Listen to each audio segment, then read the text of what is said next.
Hello student, welcome to Shivam study knowledge. आज की इस वीडियो में हम हिंदी का एक मोस्ट इंपॉर्टेंट टॉपिक लेकर आए हैं। गद्यांश व पद्यांश बोर्ड एग्जाम में कैसे हल करें बिना पढ़े, यानी बिना पढ़े बोर्ड एग्जाम में गद्यांश व पद्यांश को कैसे हल करेंगे। आज की इस वीडियो में यही बताने वाले हैं। बिना पढ़े हल करने का सबसे बेहतरीन तरीका आज की इस वीडियो में हम आपको बताएंगे कि गद्यांश और पद्यांश को देखते ही आप हल कर दोगे और अपना 20 नंबर आप लोग प्राप्त कर लोगे। सबसे आसान तरीका बताएंगे गद्यांश और पद्यांश को हल करने का, तो वीडियो को लास्ट तक जरूर देखिएगा। कॉपी में हम आपको बताएंगे, बोर्ड की कॉपी में ऐसे ही गद्यांश और पद्यांश को हल किया जाता है। मान लीजिए कि गद्यांश आपको नहीं आता है, तो सबसे पहले हम गद्यांश को हल करेंगे, उसके बाद में पद्यांश को। यहाँ पर देखिए पेपर दिया हुआ है, 2024 का ये पेपर है, इसको मैंने हल करा दिया है। वीडियो देखना है तो चैनल पर आपको वीडियो मिल जाएगा। यहाँ पर देखिए 3 नंबर क्वेश्चन में दिया हुआ है कि निम्नलिखित गद्यांश पर आधारित प्रश्नों का उत्तर दीजिए। तो यहाँ पर देख सकते हैं 5 प्रश्न दिए हुए हैं, इन्हीं पांचों का हमें उत्तर देना है और फालतू कुछ भी नहीं करना है। यहाँ पर देखिए 5 प्रश्न है, 2 नंबर का एक क्वेश्चन होता है। एक क्वेश्चन को आप हल कर देंगे, यानी एक प्रश्न का उत्तर कॉपी में लिख देंगे, 2 नंबर आपका कन्फर्म है। 10 नंबर का आपका गद्यांश होता है। अब देख सकते हैं यहाँ पर 2 गद्यांश दिए हुए हैं, अथवा करके ये भी दिया हुआ है और एक ये भी दिया हुआ है। ये देखिए ये वाला दिया हुआ है। यहाँ पर भी 5 प्रश्न हैं, दोनों में से जो आपको अच्छा लग रहा है वो आप कीजिए। अब यहाँ पर आपको क्या है, आप क्या है, बिगनर है, एक प्रकार से आपको कुछ नहीं आता, आपको कुछ नहीं समझ में आ रहा कि कैसे हल करना है। तो हमें क्या है, सिर्फ यहाँ पर दिया हुआ है कि गद्यांश पर आधारित प्रश्नों का सिर्फ उत्तर देना है। तो 5 प्रश्न है, तो सबसे पहले क्या करना है, आपको गद्यांश को पढ़ लेना है। आराम से पढ़ लीजिए कि राष्ट्र का तीसरा अंग जन की संस्कृति है। अब यहाँ पर देखिए आपको पहचानना आना चाहिए। पहचानना कैसे, कि मान लीजिए कि आपने ऑलरेडी हिंदी में चैप्टर पढ़ रखा है कि इस चैप्टर से लिया गया है। जैसा कि हिंदी में फर्स्ट चैप्टर है राष्ट्र का स्वरूप, यहाँ पर की पॉइंट मिल गया राष्ट्र, फिर यहाँ पर देखिए राष्ट्र, फिर संस्कृति, भूमि, ये सब राष्ट्र के स्वरूप में लिया गया है और इसके जो लेखक हैं वो वासुदेव शरण अग्रवाल जी है। अब आपका 2 नंबर कंफर्म हो गया। अब आप कहेंगे सर 2 नंबर कैसे कंफर्म हो गया। देखिए यहाँ पर देखिए का नंबर क्वेश्चन में प्रश्न पूछा है कि प्रस्तुत गद्यांश के पाठ और लेखक का नाम लिखिए। यहाँ पर हमें पाठ और लेखक का नाम लिखना है, तो पाठ का नाम तो हमें पता चल गया, क्या नाम है सर, राष्ट्र का स्वरूप। लेखक कौन है, वासुदेव शरण अग्रवाल जी लेखक हैं, यहाँ पर लिखा भी हुआ है। अब हमें क्या करना है, इसका संदर्भ लिखना है। कॉपी में कैसे संदर्भ लिखने हैं, चलिए दिखते हैं।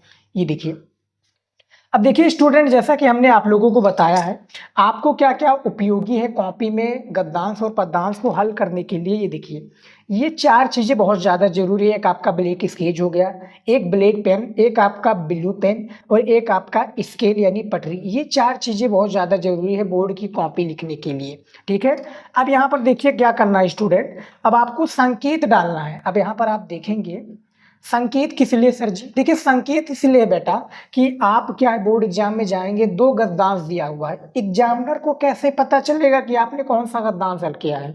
इसीलिए संकेत डालना बहुत ज़्यादा जरूरी है। जैसा कि मैंने यहाँ पर लिखा है कि राष्ट्र का तीसरा अंग, आगे का 2 लाइन ले लिया है, आगे का 2 वर्ड ले लिया है, फिर पीछे का 2 वर्ड ले लिया है, यहाँ पर लिख दिया। एग्जामिनर अब क्या है, संतुष्ट हो जाएगा कि बच्चे ने फर्स्ट वाला किया है। मान लीजिए आपने सेकंड वाला किया है, तो क्या करते, आप यही वाला की पॉइंट लिख देते, एग्जामिनर समझ जाता। अब यहाँ पर हमें क्या करना है, संदर्भ लिखना है। तो संदर्भ देखिए कैसे लिखते हैं, देखिए ऐसे ही आपको संदर्भ लिखना है, का नंबर डाल देना है, संदर्भ लिखना है और नीचे अंडरलाइन जरूर कर दीजिएगा, किससे, ब्लैक स्केच से। ठीक है, ब्लैक स्केच से या ब्लैक पेन से कर दीजिएगा, जो डार्क दिखे, ताकि आप देख सकते हैं कितना प्यारा लिख रहा है। अब यहाँ पर आपको लिखना है, देखिए प्रस्तुत, राइटिंग से लिखिएगा स्टूडेंट, क्योंकि राइटिंग सबसे ज्यादा इंपॉर्टेंट है। प्रस्तुत गद्य अवतरण, प्रस्तुत गद्य अवतरण, ये वह है प्रस्तुत गद्य अवतरण हमारी पाठ्य पुस्तक, हमारी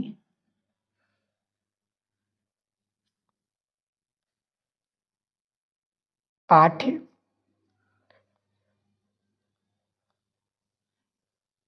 पाठ्य पुस्तक के गद्य भाग, पाठ्य पुस्तक के क्या गद्य भाग। अब यहाँ पर देखिए ब्लैक पेन का आपको उपयोग कर देना है, गद्य भाग, क्योंकि ये गद्यांश हम हल कर रहे हैं ना, तो गद्य भाग लिखना कंपलसरी। इसको इन्वर्टेड कामा के अंदर रख दीजिए। गद्य भाग में संकलित, गद्य भाग में संकलित। एक दूसरा तरीका भी मैं आपको बताऊंगा संदर्भ लिखने का, दोनों तरीका आपको पता होना है। एवं भारतीय संस्कृति के अध्येता, एवं भारतीय, यहां पर हम लिख देते हैं भारतीय संस्कृति, संस्कृति, भारतीय संस्कृति के अध्येता के, देखिए थोड़ा थोड़ा दूर दूर लिखिएगा ताकि एग्जामिनर को पढ़ने में कोई दिक्कत ना हो। अध्येता के, यहाँ पर देखिए अध्येता लिख दिया है। अब यहाँ पर क्या लिखेंगे, हम लिखेंगे वासुदेव शरण अग्रवाल द्वारा, वासुदेव, यहाँ पर डॉक्टर लगा दीजिएगा,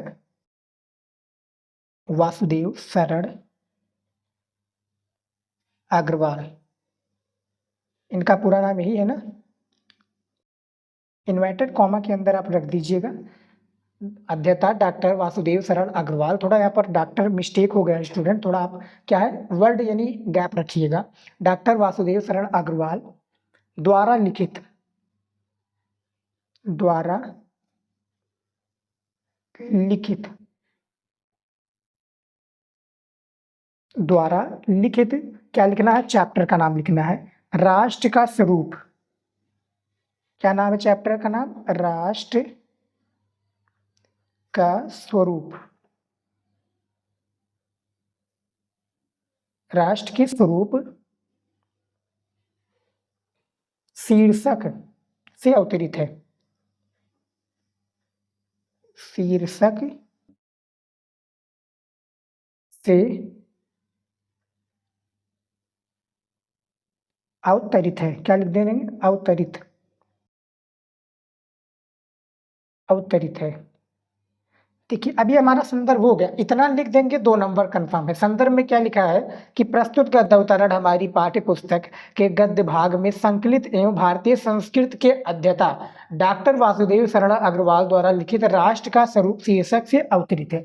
ये जो गद्यांश लिया गया है राष्ट्र के स्वरूप से लिया गया है, 2 नंबर कंफर्म है। देखिए स्टूडेंट 5 प्रश्न है, मान लीजिए आप 4 का क्वेश्चन का आंसर देते हैं, तब भी आपका कितना नंबर कंफर्म है स्टूडेंट, आपका कंफर्म है 8 नंबर, 2 नंबर आपका नहीं जाएगा। रेखांकित अंश की व्याख्या कीजिए, यानी जो रेखा खींची हुई है कि बिना संस्कृत के जन की कल्पना, यहाँ पर देखिए कंबंध मात्र है, संस्कृत ही जन का मस्तिष्क है। अब हमें क्या करना है, दूसरा देखिए खा नंबर क्वेश्चन है तो इसका हम डालेंगे, देखिए इस तरह से हेडिंग लिखेंगे, ये ब्लैक स्केच है ना, ब्लैक स्केच आप पतला वाला लीजिएगा।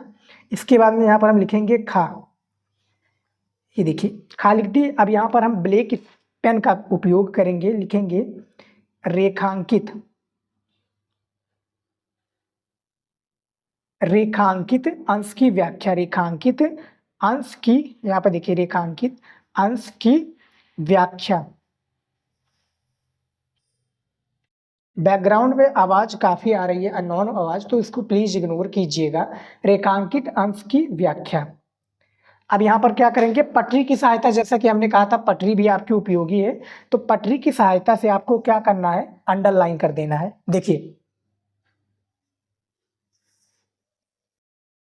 ये देखिए अंडरलाइन करके देख सकते हैं कितना अच्छा लग रहा है। अब यहाँ पर रेखांकित अंश की व्याख्या आपको कर देना है। देखिए कैसे करेंगे रेखांकित अंश की व्याख्या, चलिए दिखा देता हूँ आपको। देखिए जैसा कि इसमें बताया क्या गया स्टूडेंट, ये देखिए कि बिना संस्कृत जन की कल्पना, यहाँ पर देखिए बिना संस्कृत जन की कल्पना, इसकी इसी के बारे में है, बिना संस्कृत जन की कल्पना कंबंध मात्र संस्कृत ही जन का मस्तिष्क है। तो इसी के बारे में हम देखिए थोड़ा लिख देते हैं। वास्तव में संस्कृत मनुष्य का, यहाँ पर थोड़ा लिखेंगे इस तरह से, देखिए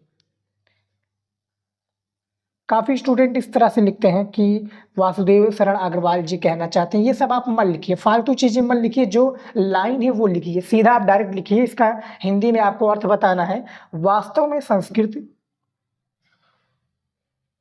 वास्तव में संस्कृत इसके बारे में क्या है, थोड़ा 2-4 वर्ड मान लीजिए कि आपको नहीं आता, बिना पढ़े आपको लिखना है ना, तो 2-4 वर्ड यही उठाकर आप क्या है थोड़ा आगे पीछे करके लिख दीजिएगा। इसमें आपका 2 नंबर कन्फर्म है स्टूडेंट, क्योंकि एग्जामिनर ज़्यादा देखता नहीं है, बस वो क्या देखता है, राइटिंग आपका देखता है, गैप में आपने लिखा है, बस यही सब देखता है, ठीक है, पढ़ता नहीं है स्टूडेंट। वो आपने अच्छे से लिखा है, राइटिंग से लिखा है, 2 नंबर देखेगा, वो बढ़ जाएगा। इसके बाद में आप आगे ऐसे ऐसे लिखते चले जाइएगा, ठीक है। अब हमारा देखिए, अब इसके में देखिए ये जो 3 क्वेश्चन बचा है कि राष्ट्र का तीसरा अंग क्या है, मनुष्य के जीवन में श्वास प्रवास क्या है, राष्ट्र की वृद्धि कैसे संभव है, तो इसका आंसर कहाँ पर मिलेगा, इसी में मिलेगा, इसी गद्यांश में, बाहर से आपको नहीं लाना है। देखिए मैं दिखाता हूँ, राष्ट्र का तीसरा अंग क्या है, देखिए राष्ट्र का तीसरा अंग जन की संस्कृति है। अब यहाँ पर मैं लिख देता हूँ, ये देखिए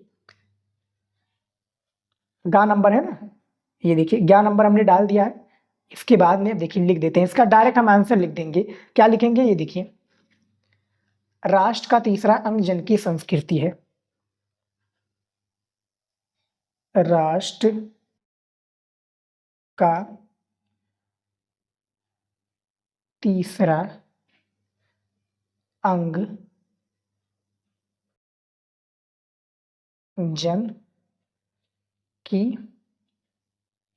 जन की क्या है, संस्कृति।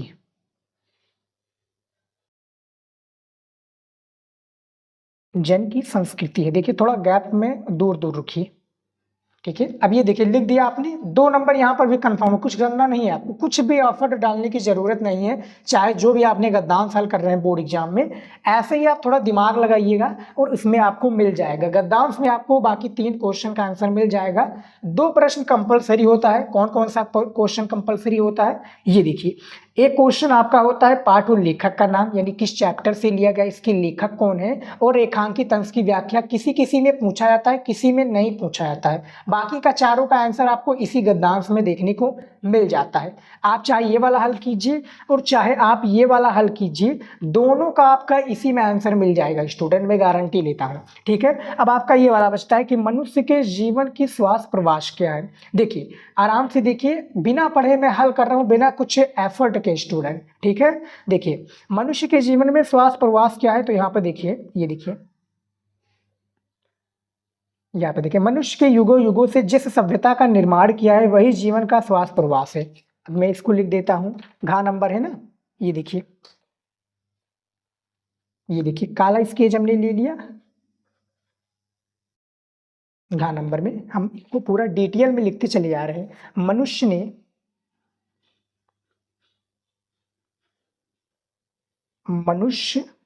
ने ऐसे ही कॉपी में आपको लिखना है स्टूडेंट, में कॉपी में आपको लाइव लिख के दिखा रहा हूं, ऐसा नहीं है, पूरा मैं आपको डिटेल में समझाऊंगा।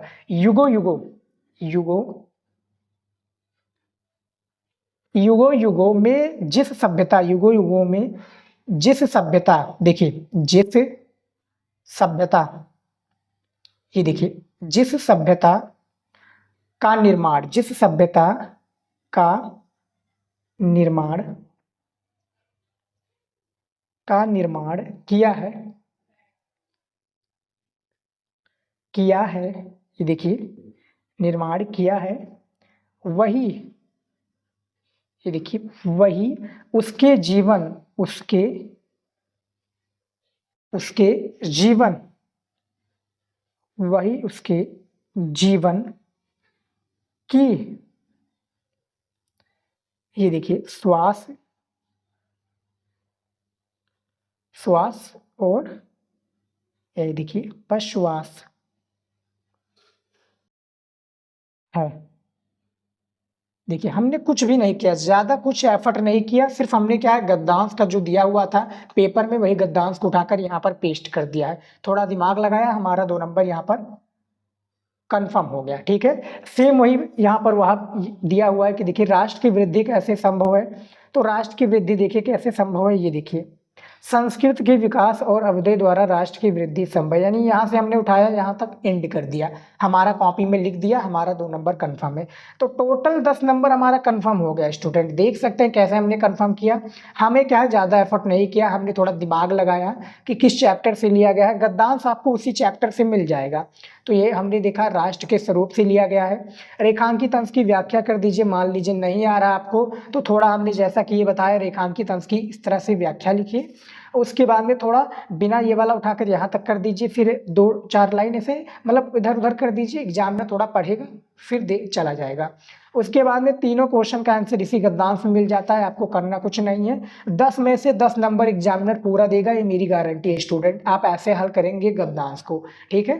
गद्यांश को हल करने का सबसे बेहतरीन तरीका हमने बता दिया है, कैसे हल किया जाता है। आप लोग बड़े ही प्यार से देख सकते हैं, ठीक है स्टूडेंट। आई होप कि आपको समझ में आया होगा कि कैसे हल किया जाता है। एक और तरीका होता है, जैसे कि संदर्भ आपको नहीं लिखना है। मान लीजिए कि आपको ये संदर्भ नहीं लिखना है तो आप क्या कीजिएगा, चैप्टर का नाम बता दीजिए डायरेक्ट। जैसे मैं दिखा दूं आपको, जैसे चैप्टर का नाम पता है तो राष्ट्र का स्वरूप यहाँ पर ऐसे लिख दीजिए, यानी लेखक का नाम ऐसे लिख दीजिए। लेखक का नाम वासुदेव शरण अग्रवाल। फिर चैप्टर का नाम, जैसे चैप्टर का नाम क्या है आप लिख दीजिए। बस आपका 2 नंबर कंफर्म है। वो वाला भी हो जाएगा लेकिन मैं वो ज़्यादा प्रेफर नहीं करता हूँ। आप ये वाला लिखिएगा, एग्जामिनर खुश हो जाता है और 2 नंबर देकर वो आगे बढ़ जाता है, क्योंकि आप मेहनत कीजिए, ठीक है। आप इस तरह से लिखेंगे, आपका जो है 10 नंबर गद्यांश में पक्का हो जाता है। अब चलिए देख लेते हैं पद्यांश को कैसे, पद्यांश कैसे हल करें। ये देखिए मैं लिख देता हूं थोड़ा, पद्यांश कैसे हल करें, ये मैंने यहाँ पर लिख दिया। अब देखिए यहाँ पर क्या है, साइड में देखेंगे तो क्या है, वो है हमें लाइनें खींचनी है। तो लाइनें खींचनी बहुत ज़्यादा ज़रूरी होती हैं। तो यहाँ पर देखिए एक एक लाइनें हम इधर खींच देते हैं। इधर आप क्या है खींचना चाहें खींचिए, नहीं तो कोई ज़रूरत नहीं है, लेकिन ज़्यादा मत खींचिएगा। जैसे कि क्या है, पेपर की थोड़ा थोड़ा साइड आप खींच दीजिए लाइन, ताकि क्या है ज़्यादा वो ना हो। ये देख सकते हैं, जैसे कि यहाँ पर देख सकते हैं पेपर का थोड़ा थोड़ा लाइन की लंग हम खींच दिए हैं। तो आप इस तरह से लिख दिखा दूँ पेपर में। ये देखिए चौथे नंबर क्वेश्चन में आप देखिए, ये चौथे नंबर क्वेश्चन है कि निम्नलिखित पद्यांशों पर आधारित प्रश्नों का उत्तर दीजिए। सेम प्रोसेस वही है जैसा गद्यांश में आपको देखने को मिला था, सेम पद्यांश में भी आपको वही प्रक्रिया अपनानी है, पद्यांश में भी आपको करना है। अथवा इसमें भी है, मान लीजिए कि ये आपको नहीं समझ में आ रहा तो ये वाला आप कर लीजिएगा, जो कि सेकंड वाला है, ये वाला। दोनों में से करना किसी एक को है। इसमें भी आपको 10 नंबर दिए जाएंगे, मैं दिखा दूं आपको। ये देखिए 10 नंबर इसमें भी दिए जाएंगे। 5 क्वेश्चन होते हैं, 2 नंबर का प्रत्येक एक क्वेश्चन होता है, 10 नंबर आपको मिल जाएगा। यहाँ पर भी प्रश्नों का उत्तर दे रहा है, जैसे कि ये 5 प्रश्न दिए हुए हैं। ये देखिए ये इसके 5 प्रश्न हैं। अब यहाँ पर मैं सबसे पहले पद्यांश को पढ़ लेता हूँ कि लज्जाशीला, यहाँ पर देखिए लज्जाशीला पथिक महिला जो कहीं दृष्ट आए, होने देना विकृत वासना तू ना दूर सुंदरी को। यहाँ पे देखिए होने देना विकृत वासना तू ना, तू यहाँ पे देखिए वासना तो ना तू सुंदरी को, जो थोड़ी भी शर्मित वो गोद ले छाती को ना, और होठों की वो कमल मुख की यहाँ पे देखिए मलानताएं मिटाना। तो इस तरह से ये आपका क्या है लिया गया है। ये किस चैप्टर से लिया गया है आप थोड़ा पढ़ेंगे, थोड़ा दिमाग लगाएंगे तो पवन दूतिका से, ये देखिए पवन दूतिका से लिया गया है। और इसके जो कवि हैं, क्योंकि इसमें पद्यांश में कवि आते हैं, जो गद्यांश था उसमें लेखक थे, ये पद्यांश है तो इसमें कवि आएंगे। तो कवि जो है अयोध्या सिंह उपाध्याय हरिओद जी कवि हैं, ठीक है। देखिए सबसे फर्स्ट क्वेश्चन क्या पूछा गया है कि प्रस्तुत पद्यांश की कविता का शीर्षक और कवि का नाम लिखिए। यानी हमें करना क्या है, सेम प्रोसेस है। वहां पर लेखक का नाम, यहाँ पर कवि का पूछा गया है। जो चैप्टर का नाम पता चल गया, पवन दूत का चैप्टर का नाम है। थोड़ा दिमाग लगाएंगे, थोड़ा आप देखेंगे, जैसे कि लज्जाशीला। यहाँ पर मैं दिखा दूं आपको स्टूडेंट, ये देखिए ये देखिए, ठीक है, समझ में आ गया, यहीं से लिया गया है।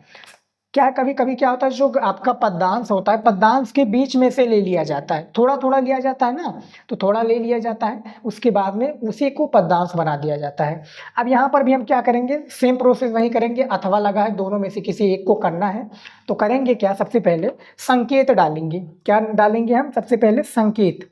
ताकि एग्जामिनर को भैया पता चल जाए कि हम ये वाला कर रहे हैं। ठीक है, देखिए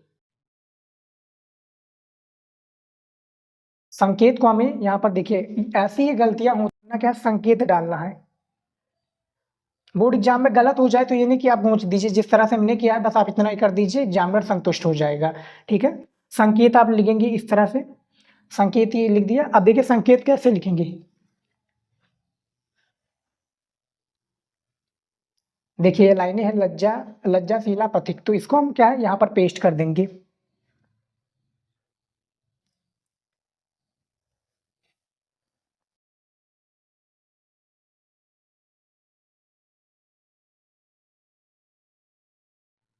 ठीक है, अब यहाँ पर हमें डॉट डॉट कर देना है, ऐसे डॉट डॉट डॉट डॉट करके, यानी अच्छे से लिखिए, राइटिंग में लिखिए। देखिए हालांकि मेरी राइटिंग अच्छी नहीं है, लेकिन आप अच्छे से लिखिएगा बोर्ड एग्जाम में। को मिटाना, बस हम इतना लिख देंगे, क्या लिख देंगे, को मिटाना। ठीक है, हमने इतना लिख दिया, को मिटाना। अब एग्जामिनर क्या है भैया समझ जाएगा कि बच्चे ने पहले वाला या सेकंड वाला पदांश को किया है। ठीक है, अब संकेत हमने डाल दिया। अब हमें क्या करना है, जैसे कि हमारा प्रश्न पूछा क्या गया है, ये देखिए कि प्रस्तुत पदांश की कविता का शीर्षक और कवि का नाम उल्लेख कीजिए। क्या हमें करना है, हमें इसका चैप्टर का नाम बताना है और इसके कवि कौन है इसके बारे में। तो हमें क्या संदर्भ लिखना है स्टूडेंट, क्या लिखना है, संदर्भ लिखना है। कैसे लिखेंगे चलिए देखते हैं। का नंबर हम इस तरह से डालेंगे। ठीक है, अब हमें यहाँ पर लिखना है संदर्भ, तो संदर्भ हम लिख देते हैं ब्लैक पेन से। ये देखिए हमने संदर्भ लिख दिया। अब हमारा ब्लैक स्केच का काम आ जाता है इसको अंडरलाइन करने का, इसे अंडरलाइन कर देंगे। देखिए कितना खूबसूरत लगता है, ऐसे ही आप लिखेंगे एग्जामिनर संतुष्ट हो जाता है। एग्जामिनर खुश कैसे होता है, वो आपकी राइटिंग को देखकर इंप्रेस होता है। तो राइटिंग को अपनी इंप्रूव कीजिए। अब यहाँ से हम लिखना स्टार्ट कर देंगे कि प्रस्तुत पद, ठीक है, प्रस्तुत पद महाकवि, महाकवि, महाकवि कौन है भैया, अयोध्या सिंह उपाध्याय हरियोध जी, इनका पूरा नाम लिख देंगे हम। ये देखिए अयोध्या सिंह, नाम सही है स्टूडेंट, कमेंट में जरूर बताइएगा, उपाध्याय,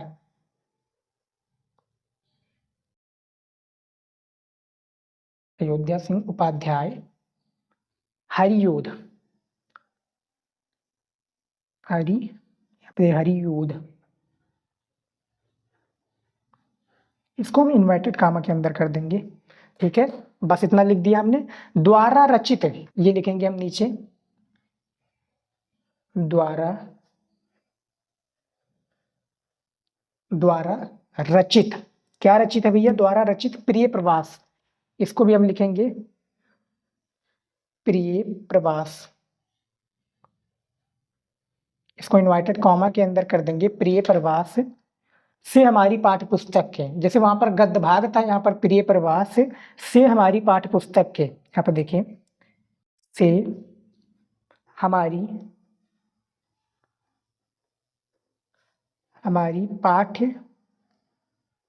पाठ्य पुस्तक, हमारी पाठ्य पुस्तक के,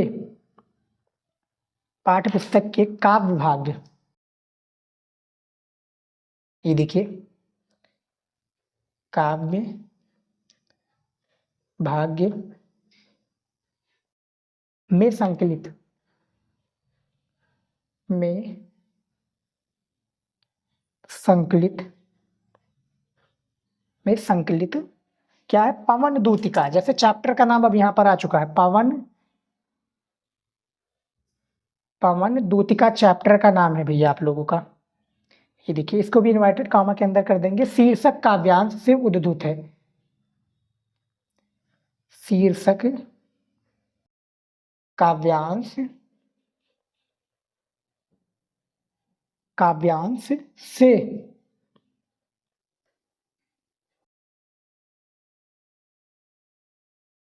देखिए उद्धृत, ये धा हो जाएगा, दा, उद्धृत है, ये देखिए हमने लिख दिया, यहाँ पर देख सकते हैं। संदर्भ को ऐसे ही प्यार से लिखना है कि प्रस्तुत पद महाकवि अयोध्या सिंह उपाध्याय हरियोध द्वारा रचित प्रिय प्रवास से हमारी पाठ्य पुस्तक की काव्य विभाग में संकलित पवन दूत का शीर्षक काव्यांश से उद्धृत है। इतना लिख दिया, 2 नंबर कन्फर्म है। एक हमने नया तरीका बताया था गद्यांश में, जो कि हमने बता नहीं पाया था आपको, मैंने वैसे ही समझा दिया था, वो भी तरीका मैं आपको बता देता हूँ। मान लीजिए कि आपने करना है तो आप इस तरह से कर दीजिएगा, आपके पास टाइम नहीं बचता तो का वाला करके ऐसे लिख दीजिएगा, क्या है, कवि का नाम।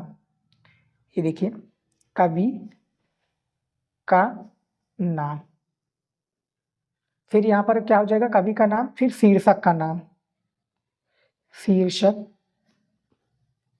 का नाम। तो एक ये तरीका होता है कि डायरेक्ट लिख देते हैं, कवि का नाम क्या है भैया, अयोध्या सिंह उपाध्याय, तो इस तरह से हम लिख देंगे,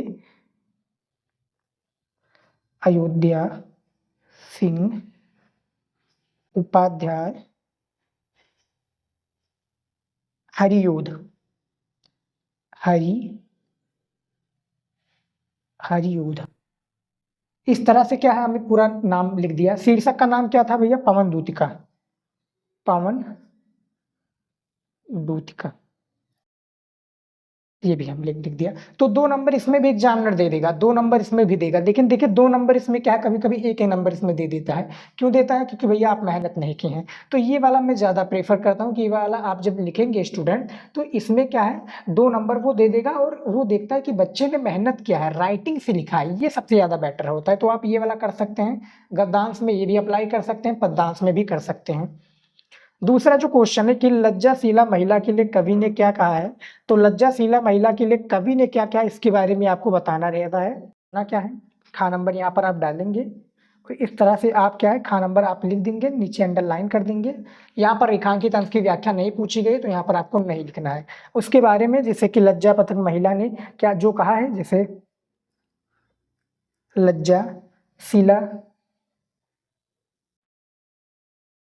महिला ने जो कहा है ना, उसको आप थोड़ा देखेंगे, बुक में देखेंगे, थोड़ा आप पढ़े होंगे तो थोड़ा अपना आगे का दिमाग लगाकर इस तरह से आप लिखते चले जाएंगे। पद्यांश को हल करने का यही सबसे बेहतरीन तरीका है। संदर्भ को ऐसे ही आप लोग लिखिएगा, ठीक है स्टूडेंट। वैसे मैं एक वीडियो जल्दी लेकर आऊँगा जिसमें पूरी तरीके से जानकारी दूंगा कॉपी कैसे लिखना है हिंदी का।